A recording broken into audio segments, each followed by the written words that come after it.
ನಮಸ್ತೆ friends, welcome back to my channel. Bigg Boss ಕಡೆಯಿಂದ ಒಂದು ಹೊಸ ಪ್ರೋಮೋ ಬಿಡುಗಡೆ ಆಗಿದೆ.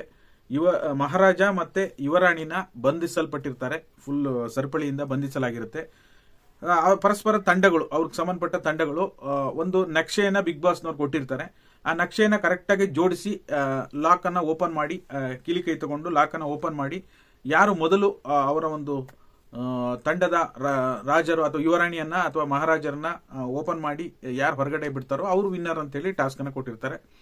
ಅದನ್ನ ಉಸ್ತುವಾರಿಯನ್ನ ಚೈತ್ರ ಅವ್ರಿಗೆ ಕೊಟ್ಟಿರ್ತಾರೆ ಅನ್ಸುತ್ತೆ. ಚೈತ್ರ ಅವರು ಅಲ್ಲಿ ಕೈಯಿಂದ ಮುಟ್ಟೋ ಹಾಗಿಲ್ಲ, ಅಂದ್ರೆ ಕೈಯಿಂದ ವಸ್ತುಗಳನ್ನ ಮುಟ್ಟಬಹುದು. ಏನೋ ಒಂದು ನಿಯಮ ಇರುತ್ತೆ, ಕೈಯಿಂದ ಮುಟ್ಟೋ ಹಾಗಿಲ್ಲ ಅಂತೇಳಿ. ಚೈತ್ರ ಮತ್ತೆ ತ್ರಿವಿಕ್ರಮ್ ನಡುವೆ ಸಿಕ್ಕಾಪಟ್ಟೆ ಕಿತ್ತಾಟ ಆಗುತ್ತೆ. ಚೈತ್ರ ಅವರು ವಾಯ್ಸ್ ಮೊದಲೇ ಗೊತ್ತಲ್ಲ, ಸಿಕ್ಕಾಪಟ್ಟೆ ಕಿರಿಚುತ್ತಾರೆ. ಚೈತ್ರ ಅವ್ರು ಕೂಗಕ್ಕೆ ಶುರು ಮಾಡ್ತಾರೆ. ತ್ರಿವಿಕ್ರಮು ನಾನು ಮುಟ್ಟೇ ಇಲ್ಲ, ನೀವು ಹೇಗೆ ಹೇಳಿದ್ರಿ, ಹಾಗೆ ಹೀಗೆ ಟೇಬಲ್ ಮುಟ್ಟೋ ಹಾಗಿಲ್ವಾ ಅಥವಾ ಏನೋ ಒಂದು ಟಚ್ ಮಾಡೋ ಹಾಗಿಲ್ಲ ಅಂತ ಒಂದು ನಿಯಮ ಇರುತ್ತೆ ಬಿಗ್ ಬಾಸ್ ಪ್ರಕಾರ, ಆ ಆಟದ ಪ್ರಕಾರ ಇರುತ್ತೆ. ಅದನ್ನ ತ್ರಿವಿಕ್ರಮ್ ಮುಟ್ಟಿದ್ರು ಅಂತ ಹೇಳಿ ಸಿಕ್ಕಾಪಟ್ಟೆ ಕೂಗಾಡ್ತಾರೆ. ಭವ್ಯ ಅವ್ರ ಮೇಲೂ ಚೈತ್ರ ಅವರು ಆರೋಪ ಮಾಡ್ತಾರೆ. ಭವ್ಯ ಅವರು ಟೇಬಲ್ ಅನ್ನ ರೊಚ್ಚಿಗೆದ್ಬಿಟ್ಟು ಟೇಬಲ್ ಅನ್ನ ಗುದ್ದುತ್ತಾರೆ.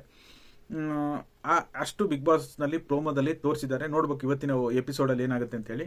ನಿನ್ನೆ ಎಪಿಸೋಡ್ ನೋಡೋದಕ್ಕೆ ಹೋದ್ರೆ, ನಿನ್ನೆ ಎಪಿಸೋಡ್ ಅಲ್ಲಿ ಹೈಲೈಟ್ ಆಗಿ ಕಂಡಿರೋದು ಮೋಕ್ಷಿತಾ ಮತ್ತೆ ಮಂಜಣ್ಣ ಅವರ ನಡುವೆ. ಮೊದಲು ಅದಕ್ಕೆ ಹೇಳೋದು, ಬಿಗ್ ಬಾಸ್ ಮನೆಯಲ್ಲಿ ಯಾರ ಜೊತೆಗೂ ಅತಿಯಾಗಿ ವಿಶ್ವಾಸವನ್ನ ಬೆಳೆಸಬಾರ್ದು, ಓಕೆನಾ. ಅತಿ ವಿಶ್ವಾಸ ಬೆಳೆಸಿದ್ರೆ ನಾಳೆ ದಿವಸ ಅವರಿಂದ ಹೊರಗಡೆ ಬಂದಾಗ ಅಷ್ಟೇ ಎಗನೆಸ್ಟ್ ಆಗಿ ಮಾತಾಡಬೇಕಾಗುತ್ತೆ. ಅವ್ರ ಕಂಫರ್ಟ್ ಝೋನ್ ಆಗಿದ್ದಾಗ ಏನು ಮಾತಾಡಿರ್ತಾರೋ ಅದನ್ನ ಬಿಗ್ ಬಾಸ್ ಮನೆಯಲ್ಲಿ ಹೇಳಬೇಕಾಗುತ್ತೆ. ನನ್ನ ಅನಿಸಿಕೆ ಪ್ರಕಾರ ಮಂಜಣ್ಣಂದು ತಪ್ಪಿದೆ, ಮೋಕ್ಷಿತಾ ಅವ್ರದ್ದು ತಪ್ಪಿದೆ.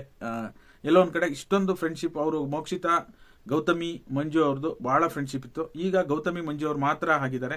ಎಲ್ಲೋ ಒಂದ್ ಕಡೆ ಗೌತಮಿ ಅವ್ರ ಬಗ್ಗೆ ನೋಡೋದಕ್ಕೆ ಹೋದ್ರೆ ಮಂಜು ಅವರ ಒಂಥರ ಬಾಲ ಆದಂಗ ಆಗ್ಬಿಟ್ಟಿದ್ದಾರೆ.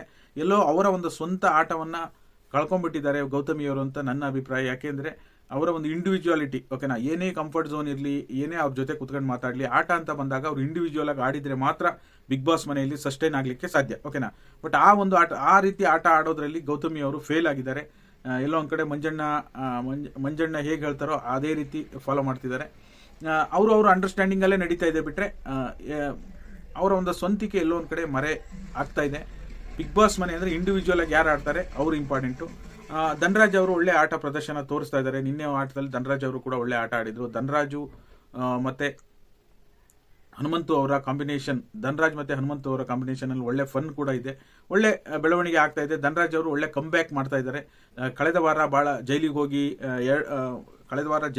ಕಳೆದ ಅಂದ್ರೆ 2 ವಾರದ ಹಿಂದಿಂದ ಸ್ವಲ್ಪ ಪರ್ಫಾರ್ಮೆನ್ಸ್ ಡೌನ್ ಆಗಿತ್ತು ಧನರಾಜ್ ಅವ್ರದ್ದು. ಇವಾಗ ಇಂಪ್ರೂವ್ಮೆಂಟ್ ಆಗಿದೆ. ಹಾಗಾಗಿ ನೋಡ್ಬೇಕು.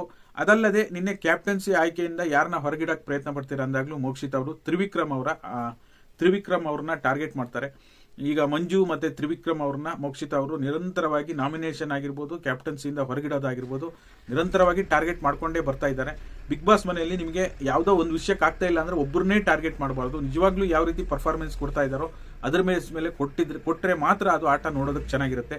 ನಮ್ಮ ಕಂಫರ್ಟ್ ಝೋನ್ಗಳನ್ನ ಸೇವ್ ಮಾಡ್ಕೊಳೋದು, ಮಂಜು ಅವರು ಗೌತಮಿ ಅವ್ರನ್ನ ಸೇವ್ ಮಾಡೋದಾಗಿರ್ಬೋದು, ಅಥವಾ ನಾಮಿನೇಷನ್ ಇಂದ ಸೇವ್ ಮಾಡೋದಾಗಿರ್ಬೋದು, ಅಥವಾ ಇವರು ಮೋಕ್ಷಿತ್ ಅವರು ತ್ರಿವಿಕ್ರಮ್ ಅವರಿಗೆ ಪದೇ ಪದೇ ಎಲ್ಲದಕ್ಕೂ ಟಾರ್ಗೆಟ್ ಮಾಡಿ ನಾಮಿನೇಷನ್ ಕೊಡ್ತಕ್ಕಂಥದ್ದು ಅಷ್ಟೊಂದು ಸರಿಯಲ್ಲ ಅಂತ ನನ್ನ ಅಭಿಪ್ರಾಯ.